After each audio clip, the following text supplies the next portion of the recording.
एक समय की बात है, एक पंडित अपनी पत्नी को लेने के लिए ससुराल जा रहा था। तभी उसे रास्ते में एक व्यक्ति मिला। उसने पंडित से पूछा, महाराज कितनी दूर तक जा रहे हैं? पंडित ने कहा कि मैं अपनी पत्नी को ससुराल से लाने जा रहा हूं। हैरानी से उस व्यक्ति ने पंडित से कहा कि आप पितृपक्ष में पत्नी को लेने के लिए जा रहे हैं। क्या आप जानते नहीं हैं कि इस महीने में किसी तरह का शुभ कार्य नहीं किया जाता? पंडित ने तपाक से कहा, अरे मैं ब्राह्मण हूं, मुझ पर ये सारे नियम लागू बिल्कुल भी नहीं होते। उस व्यक्ति को पंडित के मुंह से ऐसी बातें सुनकर बड़ा अजीब लगा, लेकिन वो कर भी क्या सकता था। वो चुपचाप वहां से निकल गया। पंडित भी अपने रास्ते की ओर चलते चले गए और कुछ देर बाद ससुराल पहुंचे। वहां पहुंचते ही उनका खूब आदर सत्कार हुआ, लेकिन लड़की वालों ने भी पितृपक्ष में बेटी को घर से ससुराल भेजने से मना कर दिया। ब्राह्मण भी मानने वालों में से थे नहीं। उन्होंने जिद पकड़ ली कि वो अपनी पत्नी को लेकर ही जाएंगे और होते होते वो अपनी पत्नी को लेकर अपने घर की ओर निकल पड़े। रास्ते में कुछ देर आगे बढ़ने पर पंडित को जोर से प्यास लगने लगी। सामने ही उन्हें कुआं नजर आया। वो वहां गए और रस्सी को खींचकर पानी निकालने लगे। उसी वक्त एक व्यक्ति भी वहां पहुंचा और उसने पंडित से अपने लिए भी पानी निकालने के लिए कहा।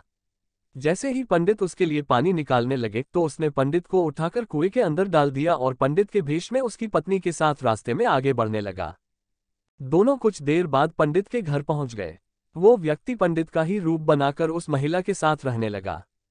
ऐसा होते होते तकरीबन 3-4 दिन बीत गए, लेकिन पंडित अभी भी कुएं में ही फंसे थे। कुछ दिनों बाद उसी कुएं के पास से एक व्यक्ति अपनी बैल लेकर गुजर रहा था। बैलों के गले की घंटी की आवाज कुएं के अंदर फंसे पंडित के कानों पर पड़ी। तभी पंडित जोर से चिल्लाया, बचाओ बचाओ, कोई है तो मुझे बाहर निकालो।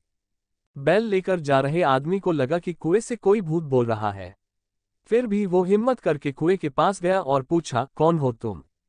पंडित ने कुएं के अंदर से ही उस व्यक्ति को अपने साथ हुई पूरी घटना के बारे में बता दिया। सब कुछ सुनकर उस इंसान का दिल भर आया और पंडित को कुएं से बाहर निकाल लिया। कुएं से निकलते ही पंडित फटाफट अपनी पत्नी से मिलने के लिए गांव पहुंच गया।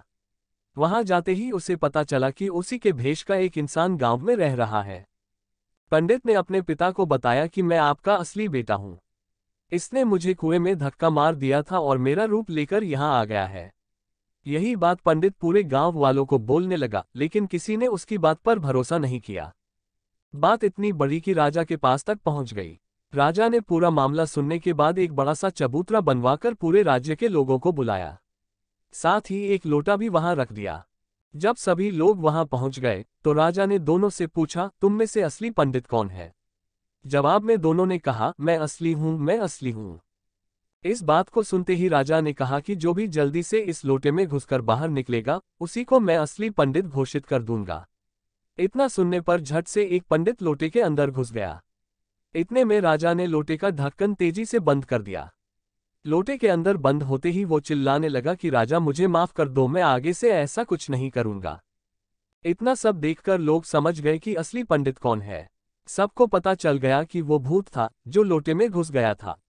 वह भूत पंडित को सबक सिखाने के लिए उसका रूप बनाकर उसी के घर में रह रहा था, क्योंकि वो पितृपक्ष में शुभ कार्य कर रहा था। कहानी से सीख, बड़े बुजुर्गों द्वारा कही गई बातों के पीछे कोई न कोई वजह छिपी होती है, इसलिए शुभ कार्यों को पितृपक्ष में नहीं किया जाना चाहिए। बुजुर्गों के अनुभव के आधार पर ही कुछ समय के लिए पितृपक्ष के दौरान शुभ कार्य करने से रुक जाना चाहिए। अगर ये कहानी आपको अच्छी लगी हो तो वीडियो को लाइक और चैनल को सब्सक्राइब करें, और इसका दूसरा पार्ट सुनना और देखना चाहते हैं तो कमेंट बॉक्स में पार्ट 2 लिखें।